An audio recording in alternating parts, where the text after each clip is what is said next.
Halo teman-teman semua, kembali lagi bersama Jos Marci dan Stock With. Nah, kali ini gue kedatangan sobat gue banget nih, sahabat gue banget, seniman tari juga tentunya, yaitu adalah Irfan Setiawan. Gue akan bacain sedikit tentang Irfan Setiawan ya.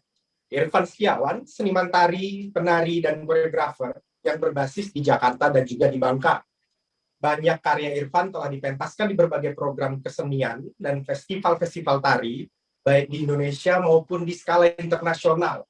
Baru-baru ini, terakhir di tahun 2020, karyanya yang berjudul Rereading Impact, ini semoga gue nggak salah ngebaca ini ya, itu dipentaskan di Indonesia Dance Festival. Nah, kita welcoming dulu Irfan. Halo, Van. Halo, Halo. halo. Apa kabar lu, Van? Alhamdulillah, kalau badan sih udah oke, cuman belum bisa jalan aja. Tiduran Oh, mulu di kasur. tiduran mulu di kasur ya, oke. Iya, apa ya, jadi itu sedikit konteks nih ya teman-teman. Irfan saat ini itu sedang dalam proses penyembuhan gitu. Jadi sekarang Irfan basisnya lagi di Bangka gitu, tapi sebagaimana kebanyakan seniman tentunya, Irfan ini juga yang gue salut nih, Irfan ini selalu nggak berhenti berkarya gitu kan. Pokoknya apapun yang terjadi hajar gitu kan. Nah, ini juga apa ya, jadi kali ini Irfan oleh Komite Tari itu diundang untuk menjadi seniman tari di program kolaborasi kita gitu. Nah, Van, lu cerita sedikit dong, Van, gimana waktu awal-awal lu diajak kolaborasi gitu? Iya, waktu itu sih Mbak Yola yang ngubungin ya. Iya, Dianya lagi ngapain, terus kondisi badan gimana, bisa gerak atau enggak. Terus gue ceritain kalau badan gue udah enak, cuman memang kondisi gue nggak bisa berdiri, nggak bisa jalan gitu doang. Jadi tiduran di atas kasur. hmm, Terus Mbak hmm. Yola nyeritain lah ada program Jikon ini kan. Iya, Di program Jikon ini ada ada semacam kolaborasi sama teman-teman dari Maputo kan. iya. Terus ditanyain kira-kira lu tertarik nggak, karena menurut tim komite tari cocok nih sama lu, dia bilang. Oh, gue bilang boleh deh Mbak, tapi gue pikirin dulu ya konsepnya, gue bilang gitu. Nah, oke. Terus kepikiran, akhirnya nemu deh konsepnya kayak gimana. Nah, oke. Ini nanti gue pingin nanya lo konsepnya dari karya lo ini yang akan dipresentasikan ini apa. Tapi mungkin sebelumnya nih sedikit pengantar buat teman-teman ya. Jadi program kolaborasi internasional yang kali ini tuh sebenarnya juga menurut gue pribadi ini program yang apa ya, eksperimental gitu. Karena biasanya kan kalau kita nih anak-anak tari, seni pertunjukan gitu kan, namanya kolaborasi, itu kita bakal nongkrong di warung kopi, duduk berjam-jam barengan, terus habis itu baru kita masuk ke proses kreatifnya gitu kan, masuk ke studio gitu. Tapi di sini itu Irfan ada di Bangka, lalu kolaboratornya di Jakarta, dan juga ada kolaborator lainnya juga posisinya di Batam juga gitu kan. Jadi kerjanya kan apa ya, di masing-masing tempat lah. Ini memang situasi kerja kreatif kita kali ini sangat remote, jadi definisi work from home banget nih kali ini. Nah, itu waktu lo ngebayangin itu kira-kira gimana ya, ngebayangin proses kolaboratifnya tuh kayak kebayang ini mungkin nggak sih gitu, bisa nggak sih, ada perasaan gitu nggak sih, Van? Iya, yang pertama sih gue mikir ke fisik gue ya, kayak mampu nggak ya fisik gue ntar untuk, kalau masalah eh, hubungan komunikasi, gue rasa lewat Zoom udah cukup gitu, walaupun Hmm, di layar ya. Cuman gue iya, iya. kemarin mikirnya lebih ke fisik gue, tapi setelah gue pikir-pikir, gue udah hampir 6 bulan tiduran mulu. Waktunya gue harus gerak, karena gue juga udah kangen Kak Nardi, Iya, dan dan berproses kreatif. iya, dan kita gue pribadi sih gue kangen banget sama lu sih, Pan. Karena terakhir banget ya sebenarnya awal tahun tuh kita kerja bareng ya. Iya. Tapi itu oke lah. Gue kenal Irfan udah lama banget dari 2015 dan gue tahu semangat lo gimana. Dan memang ini satu kondisi yang gue rasa apa ya, yang kalau gue ditempatkan di posisi lo mungkin gue juga perlu mencari jalan untuk terus optimis gitu. Nah, untuk terus bergerak. Kalau lu bilang tadi kan, oh ini gue udah 6 bulan nih tiduran, gue harus bergerak nih gitu. Nah dari situ, dari keinginan itu ya Pan ya, dari keinginan gue harus bergerak ini, kira-kira itu nggak sih yang mulai menjadi kayak pemikiran konsep karya yang lu tawarkan ini? Atau mungkin ada cerita lain gitu kan? Gue menawarkan konsep semampu tubuh gue saat ini sih. Semampu tubuh gue bergerak saat ini gitu. Enaknya kayak gimana supaya nggak lepas jauh dari konsep gitu. Iya. Jadi gue melihat kemungkinan apa yang bisa gue lakuin di kamar gue ya. Yeah. Untuk bertemu dengan para penari dan lain-lain dan teman-teman kolaborasi yang lain gitu. Jadi itu sih Kak. Iya. Karya lo ini kan judulnya Sengko, bener nggak sih Sengko ya? Atau logat gue salah? Iya. Bener ya Sengko ya. Ini Sengko Iya. itu kalau di bahasa Indonesiain gitu artinya apa sih Pak? Sengko itu kayak terlihat ganjil, rasa kita lihat kursi dia nggak rata gitu. Tapi kan kaki kursi 4 misalkan. Yang kanan paling pojok itu kayak ngangkat sedikit gitu. Kalau kita dudukin tuh dia kayak cetak nggak rata gitu. Iya, Nah, itu iya. Sengko. Oh, Nah, sebenarnya Sengko ini dari perasaan gue selama masa penyembuhan ini gitu. Kayak banyak hal-hal yang nggak nyaman dan gue juga mencari hal itu gitu. Apa yang membuat gue nggak nyaman gitu. Jadi Sengko itu erat sama perasaan ganjil ya. Perasaan ganjil gitu. Kalau Irfan bilang tadi kalau misalnya kita ngeliat kursi yang nggak rata gitu, atau baju yang kancingnya apa sih namanya selisihan gitu kali ya. Oke, Sengko itu kayak nggak presisi gitu ya. Kalau gue ngebayanginnya gitu sih, kayak dia nggak presisi gitu. Cuman ini yang gue salut banget. Iya, benar. Iya, dan ini gue salut banget sebenarnya sama lo. Ketika tadi lo bilang itu yang lo rasain di dalam masa penyembuhan lo, di dalam proses penyembuhan lo, dan itu lo arahkan jadi proses kreatif lo gitu kan.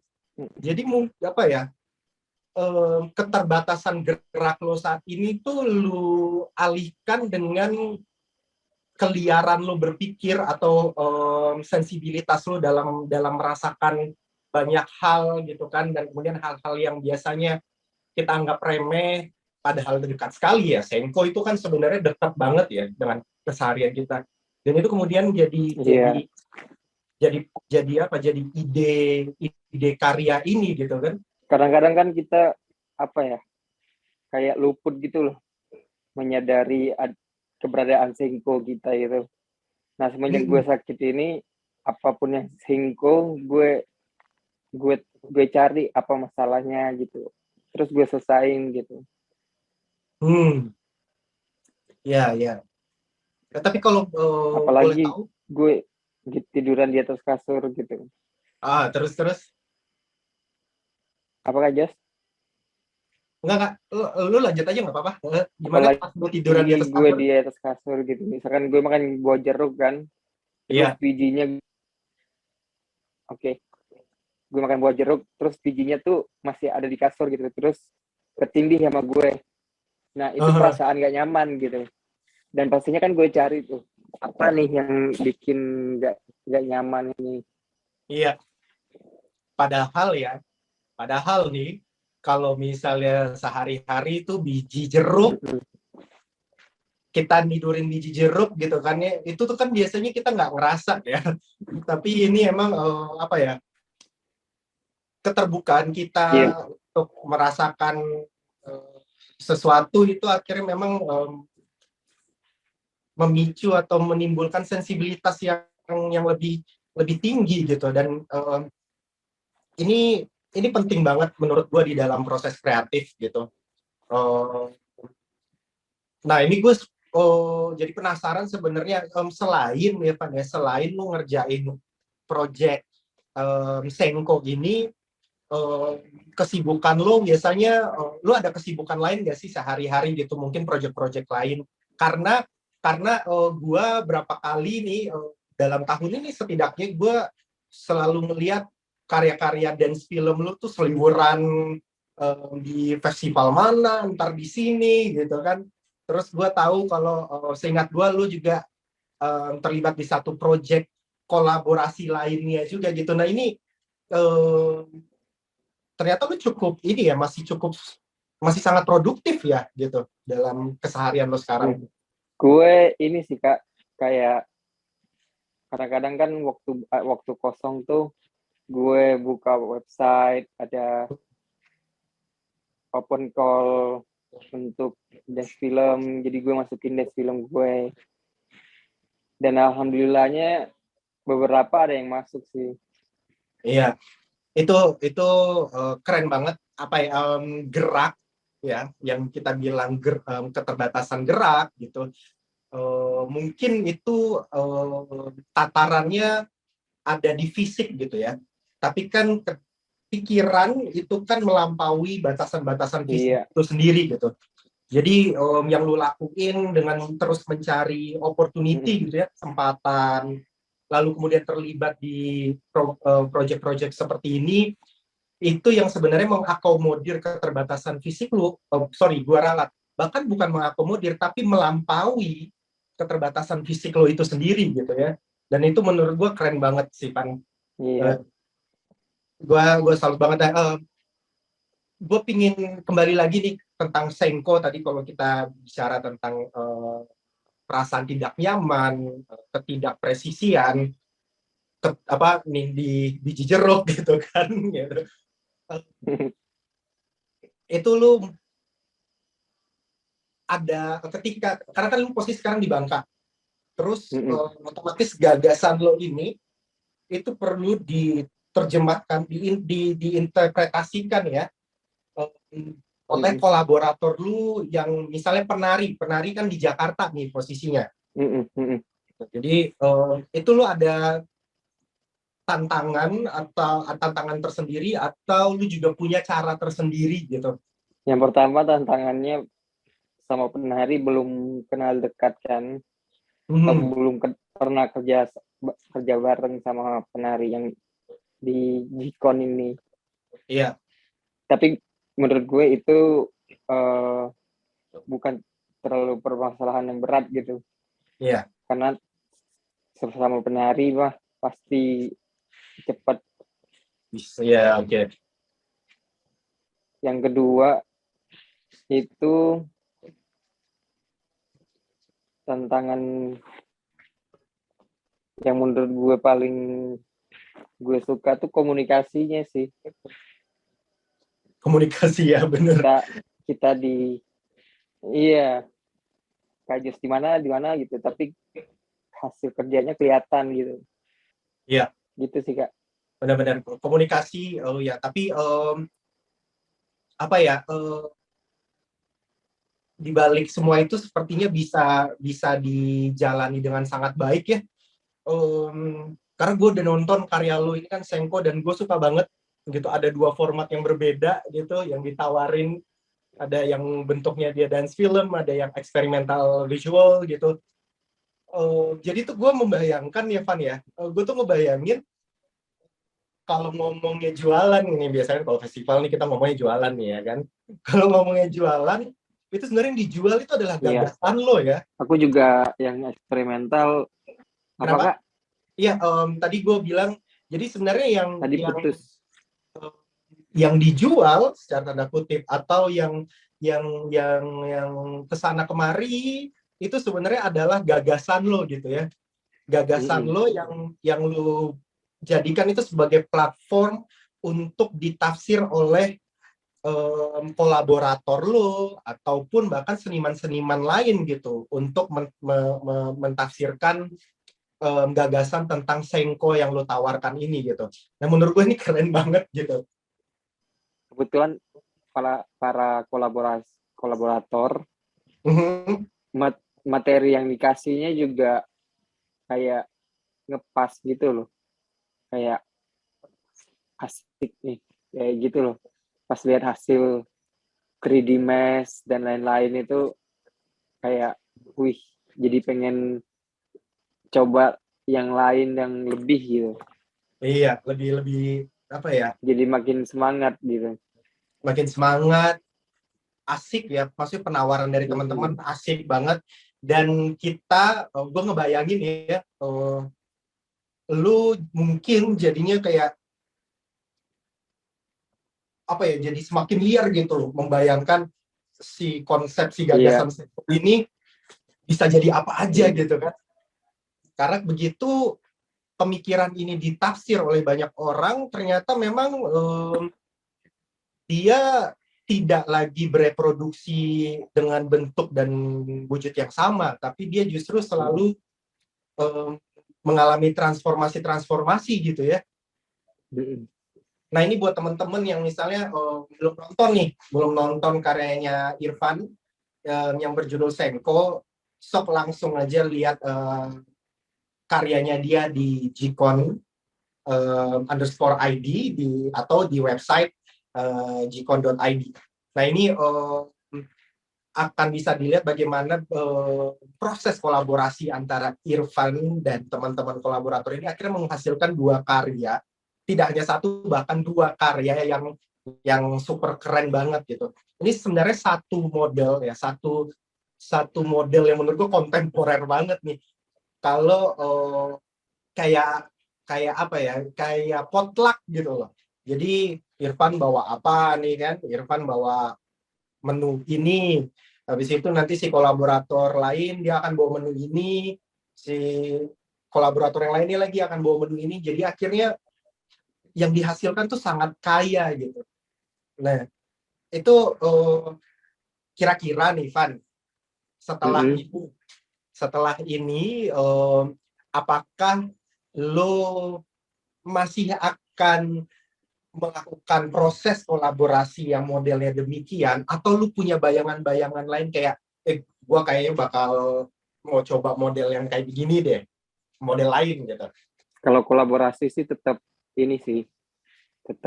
terus terjadi di setiap proses karya aku, karena kalau nggak kolaborasi rasanya kayak kurang nyaman gitu.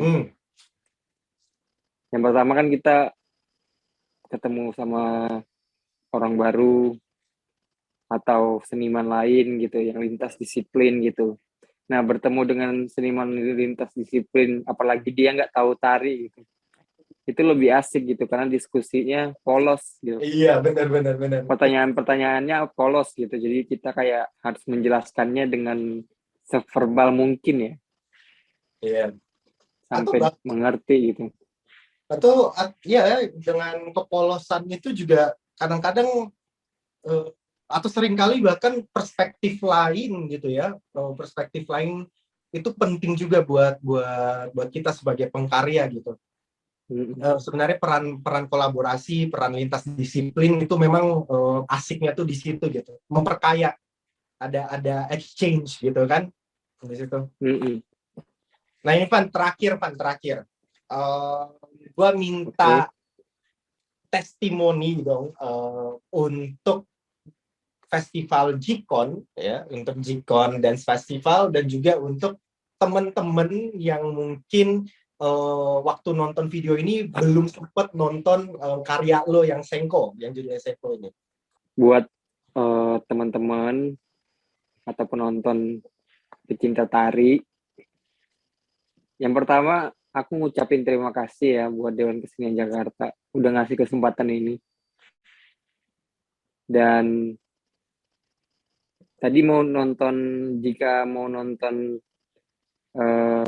cuplikan ya dari videonya atau karyanya di website www.jikon.id. .id, yes.